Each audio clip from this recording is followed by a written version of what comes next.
For today's video, magta-try ako magluto ng pansit bato. So, simulan nga natin sa pagigisa ng sibuyas at bawang. So, yun, igigisa lang natin yung sibuyas at bawang. And then, pag okay na, mabango na, isusunod na natin yung atay. So, mix yan. May atay yan, and then may puso, at yung matigas kung ano man yon.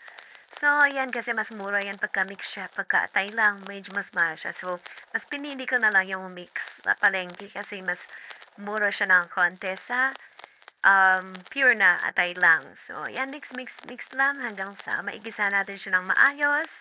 And then, brownish na siya. And then, ayan, and mantika na rin siya. Pancit bato na yan, galing pa yan sa Bicol. Dala yan actually ng pinsan na mister ko. And then, yan, isinunod ko na yung kikiam. So, ayan lang naman ang sahog na ilalagay natin kasi um, bali, simple lang siya. And then, nilagyan ko na siya ng oyster sauce. So, imi-mix-mix lang din natin yan. Puro mix-mix kaya ang ginawa ko dyan. Medyo nakakapagod talaga kasi first time ko kasi siyang gawin and then nilagyan ko siya ng toyo. And so, paminta. Sinunod ko na yung pamintang durog. And then, gisa-gisa. Ayan. So, halo-halo lang. Puro halo-halo lang. And then, nilagyan ko na siya ng tubig. So, sisimulan talaga. Lagi ko siyang sinisimulan sa mga gilid-gilid kasi yun ang turo sa akin noon sa pagluluto pagka ginigisa mo siya. And then, nalagyan siya ng tubig. So, halo-halo lang din hanggang sa kumulo-kulo na siya. And then, yan, isusunod na natin yung pansit bato. Sabi nila pag nagluluto daw ng pansit bato, marami daw talagang tubig. So, marami talaga yung nagiging tubig dyan. Kahit konti lang yung pansit bato na ilalagay natin. Ayan, so wala man akong ginawa. Halos yan, puro halo-halo talaga. And then, yan, nalagyan ko siya ng Knorr cubes para mas malasa siya at masarap siya.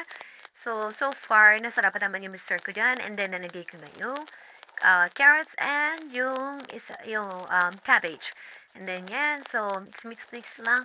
So, inuulo ko talaga yung pansit bato kasi sabi nila medyo matagal talaga siyang iluto kasi nga medyo matigas siya kasi nga kaya nga tinawag na pansit bato. Medyo matagal talaga siyang iluto kasi matigas-tigas talaga siya.